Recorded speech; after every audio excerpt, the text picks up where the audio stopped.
السلام عليكم. ازيكم حبايب قلبي؟ وحشتوني جدا. الاول كل سنه وانتم طيبين عشان السنه الجديده، يا رب يجعلها سنه سعيده عليكم يا رب. وبعتذر ان انا بقالي شويه منزلتش فيديوهات، حقكم عليا. النهارده انا عايزه اتكلم معاكم في حاجه. يعني كتير من اولياء الامور كلموني بيقولوا لي انا ابني مش بيركز، انا ابني مهايبر قوي وانا بذاكر له، مش بياخد باله من حاجه، مش لماح، بديله الحاجه اكتر من مره وبينساها. هتكلم معاكم النهارده ان احنا عايزين اول حاجه ما نكبتش العيال، يعني مش عايزين نطلع عقدنا على العيال والنبي بالله عليكم. انا عايزه كل واحده وهي بتذاكر لابنها، ده مش عقاب، احنا بنلعب، احنا النهارده بنلعب، احنا مش جايين نذاكر. بالذات السن اللي هو بقى 4 و5 و6 سنين وبرايمري 1 والجماعه دول، يعني مش كده، يعني كفايه اللي هم فيه الولاد. انا همسك ابني الاول، هقعده واقول له بص يا حبيبي احنا مش بنذاكر، احنا بنلعب النهارده. واجيب بقى ايه الحاجات بتاعتي الحلوه كلها كده، معايا الواني وكراستي وكوبايه شاي بلبن معانا، لو في ميكس يعني براحتنا، يعني خلي الدنيا حلوه. ممكن اول حاجه ابداها معاه، انا عندي مثلا مشكله ان انا ابني بيلخبط الحروف او حافظها بالترتيب. العيال لئيمه جدا، بتحفظ الليترز كده بالترتيب ويعدوا لك 1 2 3 كده ويجيب لك السي والدي وبتاع. لو جبت له اي حرف من النص خلاص هو مش عارف، هو محتاس. احنا ممكن نرسم، نقوم جايين حاطين ايديهم كده كده ونرسم شكل الايد بتاعتنا. وانا عايزه بقى ايه، اخلي الدنيا كلها تدخل في بعض. يعني انا النهارده مثلا حط هدف قدامي ان انا هراجع لابني مثلا اول 5 حروف. خلاص هقوم جايه رسمه رسمه الهاند دي على الكراسه او بايده هي نفسها. ارسم له كابيتال اي سمول اي على ايده، مش مشكله يا جماعه، نوسخ ايدينا عادي نغسلها.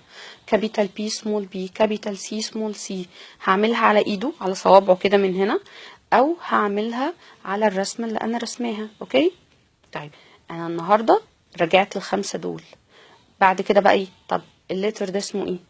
طب الليتر ده اسمه ايه؟ طب اجيب الاولاني وبعدين ارجع للاخير. خلاص انا خلصت الليترز بتاعتي كابيتال وسمول، وانا براجع له عليهم، انا بقول له ساوند كل حرف، با با س ك كده وهكذا. اجي في العقله التانية من الصباع اللي هي التانية دي، تمام؟ معلش انا لابسه جوانتي عشان الجو ساقع شويه. اجي في العقله التانية دي هقول له 1، اديله 1، اديله 2، اديله 3. انا كده رجعت 5 letters ورجعت 5 numbers. طيب كويس، انا كاتبه الكابيتال ايه بلون ايه، بلون جرين زي الجرين ابل. انا كده النهارده اديته كمان اللون الاخضر. انا عندي بينك، اللون التاني ده لون ايه؟ لون بينك. يبقى انا رجعت 5 numbers 5 letters ورجعت على لونين. طيب انا وانا بعد معاه 1 2 3 4، امسك صباع الصغنن ده. على فكرة احنا واحنا بنذاكر لولادنا عايزين نحسسهم بحبنا، يعني مش عايزين يبقى الموضوع عقاب.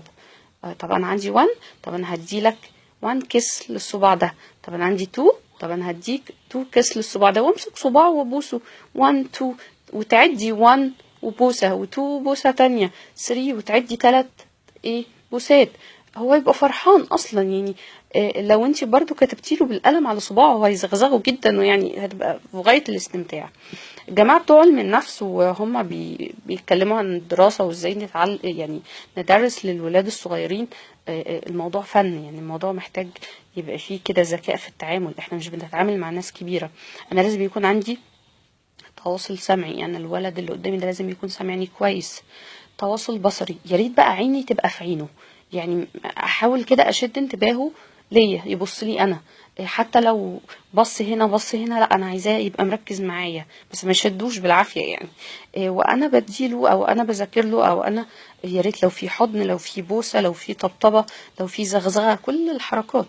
انا طلعت من اللي انا عملته ده بان انا مراجعه يا جماعه 5 letters و 5 numbers، ده انجاز يعني. لو عملت كده 4 مرات انا خلصت من، يعني خلصت ايه، من 1 ل 20، وخلصت تقريبا الليترز كلها. طيب نلعب بقى، انا عايزه افتكاسات بقى، نفتكس. مثلا انا عايزه ادربه ازاي الارقام بتاعتي. طب زي السلالم، احنا هنطلع، طب هننزل، طب انا عندي الماوس ده عايز يوصل للايه، للتشيز بتاعته. طيب هو لو طالع كده السلم ولا نازل؟ لو طالع يبقى انا عندي ascending order، انا كده بعلمه ازاي الترتيب التصاعدي. طب لو الفار نازل هينزل سلمة سلمة. انا كده بعلمه الترتيب التنازلي اللي هو descending order. اقدر ادخل الانجليش بالماس حلوين قوي، الاتنين بيحبوا بعض اصلا الانجليش والماس. ممكن ادي يعني في القعده الواحده مش لازم ادي انجليش بس او ماس بس، لا انا ممكن اجيب له من ده على ده. الطفل نفسه بيحب التنويع. مش عارفين نقلب الصفحه بالجوانتي الفظيع اللي انا لابساه ده. طيب انا مثلا عايزه اعلمه النهارده الشيبس الاشكال. انا ارسم له رسمه بيت. طيب البيت ده الشكل ده ايه؟ ده تراينجل سيركل. الشمس، طب الشمس ايه؟ سيركل. بعد ما اديته الاشكال دي طب اللون ده لون ايه؟ اورنج. يبقى احنا فاكر لما احنا لونا الصن كان لونها اورنج. طيب البيت بتاعي الهاوس بتاعي كان ايه؟ كان سكوير. هطلع من الرسمه دي او whatever بقى الرسمه اللي انا عاملاها، ممكن يتعلم معايا كده الشيبس الاشكال. هياخد كمان لونين جداد، بلو بينك اورنج. وانا كمان بذاكر له هعرفه يعني ايه اللاين، يعني ايه الكيرف الخط المستقيم، المنحنى. المهم ان انا كل مرة لازم اكون طالعة بحاجة جديدة، ويعني ادي ليها هنت بسيط كده. هاجي انا بعد كده لما اديله حاجة جديدة، طب فاكر انت الكالر ده كان اسمه ايه؟ طب فاكر انت ده كان اسمه ايه؟ وهكذا، وعيد بس بشكل جميل كده ويبسط. ممكن كمان العب معاه لعبة جس التخمين. انا عايزه اعلم ابني ازاي يخمن الحاجه، مش لازم اديها له بشكل مباشر. الطفل عايز ان انتي تسرحي بخياله، هو اصلا طول النهار بيتفرج على كرتون وما شاء الله دماغه شغاله، فالحته دي انتي جيتي في منطقته كده. طب يلا تعالى نخمن مع بعض guessing what is this، ايه دي؟ طب who is he مين ده؟ مثلا انا هقعد اقول له دي حاجه مدوره ولونها احمر وبناكلها. طب انا لو عايزه اقول له بالانجلش it is red it is yummy، وابتدي اوصف له مواصفات الحاجه دي. طب it begins with a letter ايه، هي بادئه بحرف ايه؟ هيقول لي apple، برافو عليك. اعيد معاه صوت الحرف بتاعي انا كده رجعت عرفته يعني ايه ابل، خليت دماغه يشتغل، خليت الدنيا حلوه واحنا بنلعب مع بعض مش بنذاكر.